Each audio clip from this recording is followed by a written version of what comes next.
going to show you how to make your outbound links no-follow links if you are using the WordPress Classic editor. This is the easiest way that I've found to do it. You need to make sure that all your outbound links, and that is any website that you link to that you don't own, you need to make them no-follow links. It's very important for your SEO.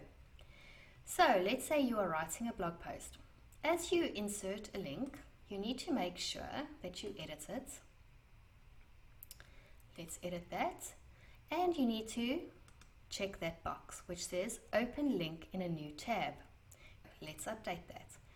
You do this for every link as you write your post. Let's go over to text here.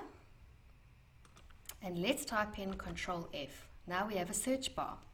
In the search bar you type A space H-R-E-F. That's A space H-R-E-F. And from here I can see that there are two instances where I have outbound links. So let's go and find them. The nice thing is they do get highlighted.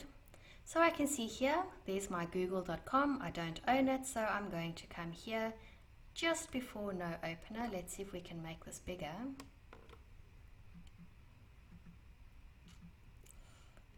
Right, I come here just before no opener and I type in NoFollow.